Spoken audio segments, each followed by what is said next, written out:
Ruhi kitchen with village ফুডে আপনাদের সকলকে স্বাগত।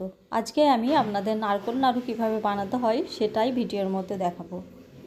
এই ধরনের নারকেল নাড়ু খেতে কিন্তু খুবই সুস্বাদু হয়, আর আমি যেভাবে বানাই সেটাই আপনাদের সাথে শেয়ার করব। আমার ছেলের অনুরোধে আজকে আমি নারকেল নাড়ু বানিয়েছি, তো সেই রেসিপিটাই আপনাদের সাথে শেয়ার করব।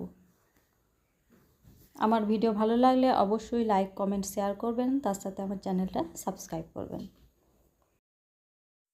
এই নারকেল নাড়ু মুখে দিলেই কিন্তু মিলিয়ে যাবে। এই যে দেখুন, আপনাদের একটা আমি ভেঙে দেখাচ্ছি, কি সুন্দরভাবে কিন্তু নারকেল নাড়ুটা ভেঙে যাচ্ছে আর একদম নরম আর মোলায়েম। একটা খেলে বারবার খাওয়ার ইচ্ছা হবে। তো চলুন এবার চলে যাচ্ছি পরবর্তী স্টেপে, কিভাবে আমি নারকেল নাড়ু বানাই সেটাই আপনাদের দেখাবো। এখানে আমি 6টা মতো নারকেল নিয়েছি। নারকেলগুলো মাঝারি থেকে একটু ছোট। এবার এই সমস্ত নারকেলগুলো আমি ভেঙে নেব।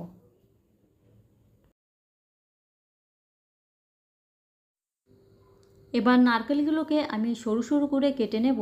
তারপর এর যে কালো ছালটা আছে সেটা ছুরির সাহায্যে চেঁচে তুলে দিয়ে এটা আমি মিক্সির জারের মধ্যে দিয়ে বেটে নেব।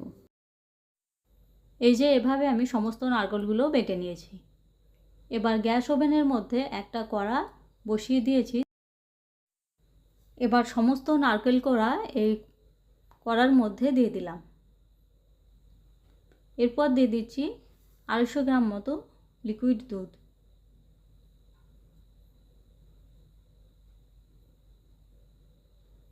তার সাথে দিয়ে দিচ্ছি 500 গ্রাম মতো চিনি।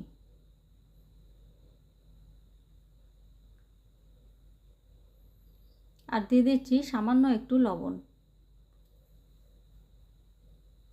এবার সমস্ত উপকরণগুলো খুব ভালো করে একসাথে মিশিয়ে নেব। আর এদিকে গ্যাসটাও অন করে দিয়েছি। এবার হাই ফ্লেমে আমি এটাকে ফুটিয়ে নেব।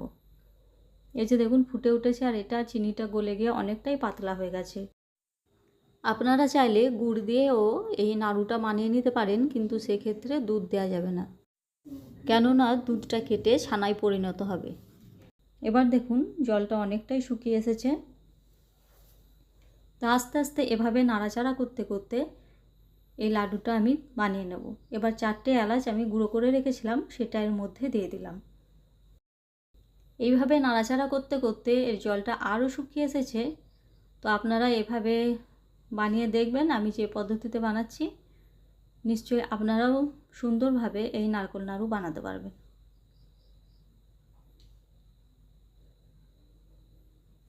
এটা আরও অনেকটাই শুকিয়ে এসেছে, আর দেখুন প্যানের গা থেকে ছেড়ে ছেড়ে যাচ্ছে। তো এবার বুঝতে হবে যে এর ডোটা প্রায় হয়েই গেছে। আরও 2-4 মিনিট এভাবে নাড়াচাড়া করে নেব।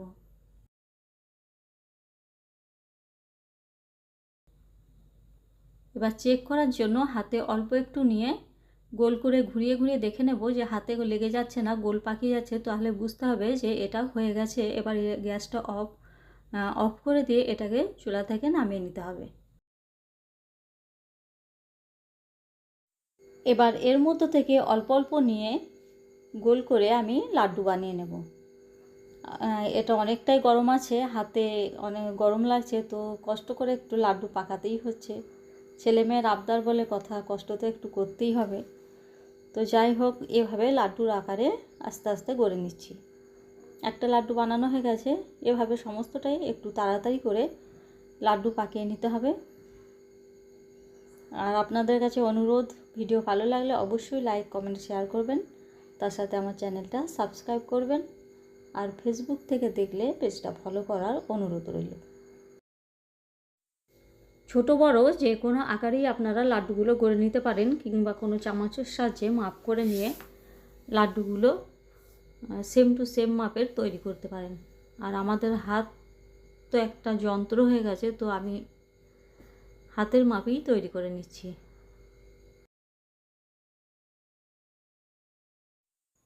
সমস্ত লাড্ডু এভাবে আমি তৈরি করে নিয়েছি।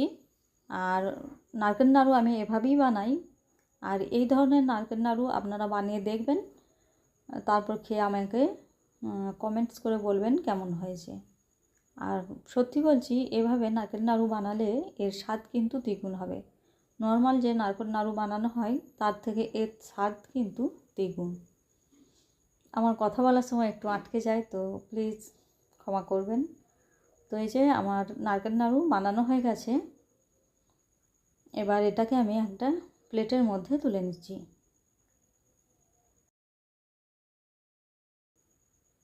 সমস্ত নারকেল নাড়ু আমার বানানো হয়ে গেছে, আর এইভাবে আমি একটা প্লেটের মধ্যে সাজিয়ে নিয়েছি। এই যে দেখুন কত সুন্দর কিন্তু দেখতে লাগছে, আর এটার স্বাদ কিন্তু অতুলনীয়।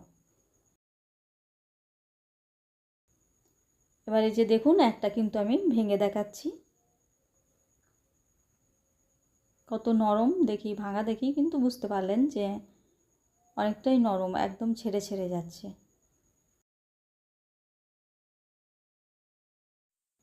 তো যাই হোক, ভিডিও ভালো লাগলে লাইক কমেন্ট শেয়ার করবেন, তার সাথে আমার পাশে থাকার অনুরোধ রইল।